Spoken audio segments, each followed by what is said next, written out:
Welcome back. I'm excited for our next 2 videos in our series that will be mainly focusing on high protein snack foods.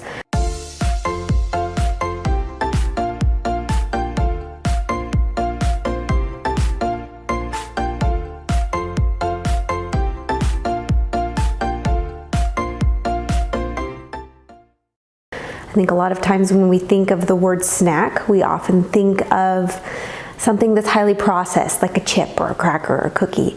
But I think we need to take away that connotation of what we think about snacks and think about snacking as something that can be healthy and keep us going for longer periods of time, high in protein, high in fruits, high in vegetables, and fiber. So I have 2 snack options we are going to talk about in this video, and then 2 more in the next one.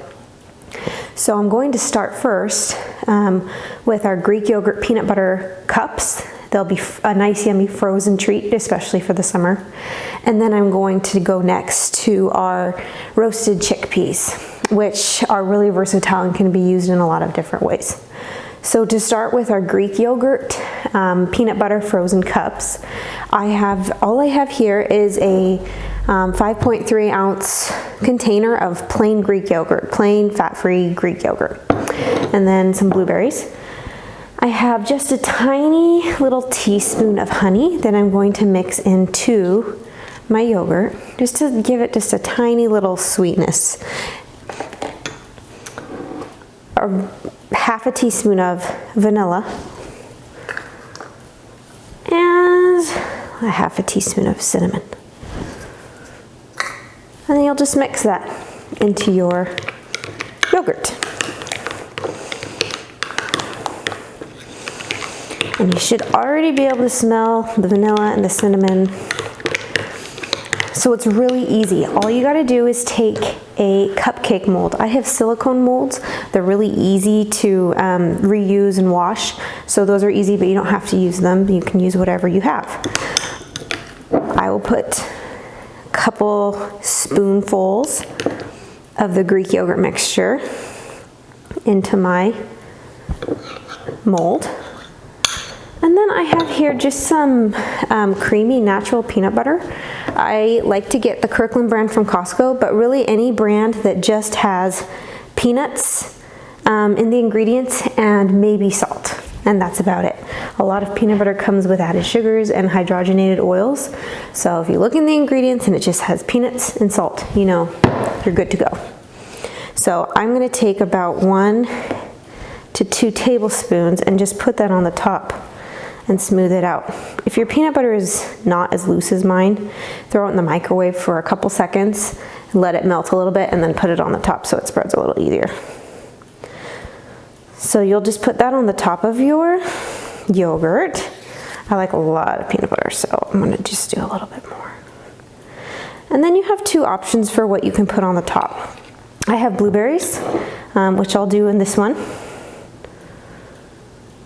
And then I also have Lily's baking chocolate chips. So they're dark chocolate baking chips, and they're the Lily's brand, and so they have no extra added sugars. It's just chocolate, and it's sweetened with stevia. It's 55% cacao, so you know it's really high chocolate content and just no added sugars. So I'm going to make 1 more cup with my yogurt, and we'll add the chocolate chips on top of that, because variety is important. So we'll put the rest of our peanut butter on top. Just put that on there. Spread it out over the top. Might need a little bit more here. It's going to be about 1 to 2 tablespoons of peanut butter to fill the top of your cupcake mold. There we go. Okay. And then last but not least, just a small little tablespoon, tiny little palmful of our Lily's dark chocolate chips. So the last step is just to take your yogurt cups and then go throw them in the freezer. So that is what I'm going to do right now. Okay, so we're gonna let those freeze, and while those freeze, we are gonna start on our next snack. So our next snack, let's set this out of the way, are our roasted chickpeas. So all I have is 1 can of chickpeas, and I'm going to rinse them. You'll just put them in a strainer, rinse them off, and once they're all rinsed, put them on a cookie sheet with a paper towel beneath, and just kind of dump them on there. Next, you are going to take another paper towel, kind of shake it so they're all separated, not piled on each other. And you're going to just rub them for a little bit, because each chickpea is covered in a little fine little skin. And you want to try and get as much of those skins off as you possibly can. You don't have to get every single one off. Don't be totally paranoid about it. It's not the end of the world if some of them still have their skins on, but you want to get as much of the skins off as possible. So you'll see, as you kind of are rubbing, they start to stick. The little skins start to stick to the paper towel.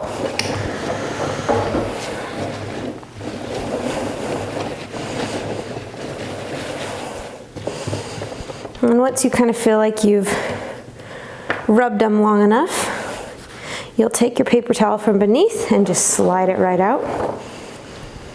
And then pull any of those extra skins off that you see. Most of it will stick to the paper towel, but you might see a few extras, so just kind of pull them off. If it's not loosely coming off, don't worry about it, just the little pieces that are coming off. So you can see how most of them are pretty de-skinned here. So once you have most of the skin off of your chickpeas, you're going to take about a half to a tablespoon of oil, and you want oil that's pretty mild in flavor but also has a high smoke point, which means essentially that it won't burn easily. So what I have here is avocado oil, so it's a really mild flavor, unlike things like olive oil, which are a little bit stronger in flavor. So this avocado oil, you'll just kind of mix it around with your chickpeas. You'll want your oven set to 400 degrees with your rack just right in the middle. And then when you have your oil on your chickpeas, you'll throw them into the oven for about 35 to 40 minutes. So we'll go do that. Okay, so while our chickpeas are cooking in the oven, they're almost done. We're going to mix up our seasoning mixture so that they're ready to just be dumped in. So I'm going to take my avocado oil and put in about a tablespoon just into a big bowl that's going to be big enough for me to dump that into. And you can use whatever seasonings you like. You can go sweet and you can do cinnamon and like Splenda, or I'm going to just use ranch seasoning. You can also get like grill seasonings that you would use for chicken, and you can dump that in your oil, whatever you like. So I'm just going to use ranch. And you don't need the whole packet, you need about 1 to 2 tablespoons. And you'll just mix that up in your oil mixture so that it's all ready to go. Okay, so once my chickpeas are ready, I'll go pull them out of the oven.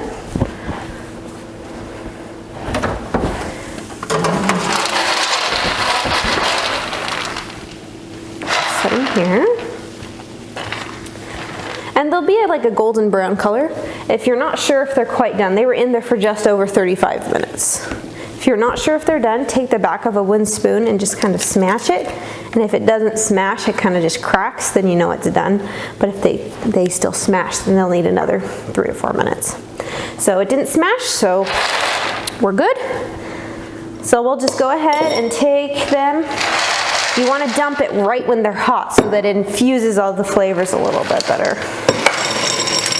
And dump that right into your mixture, and then just mix it up. And they're done. And the really great thing about these roasted chickpeas is you can just snack on them like that. You can add them on top of salads for an extra crunch, like instead of croutons. but then it gives you a little bit of extra protein. You can put them on top of soups as an extra crunch, or like I said, you can just eat them plain like that. So that is your roasted chickpeas. I also pulled our Greek yogurt peanut butter cups out of the freezer. So we'll go ahead and pull that apart so you can see what it looks like. So you can see how it all kind of just comes out in one. That's our one with the chocolate chips. So we'll put that down, and then this is the one with our blueberries. And so they're a really nice treat for the summer. They're filling and tasty. You can kind of use them as a substitute for a dessert. So that's our roasted chickpeas and our Greek yogurt peanut butter frozen cups. If you have questions about the recipes, please click on the link below and look at them. If you try the recipes and you have comments about them, go ahead and comment below. Hey, thanks for watching this episode of Whole Simple Protein. I hope you enjoyed what you saw. If you tried the recipes, please go ahead and comment below. I'd love to hear what you think about them, and we'll see you on the next one.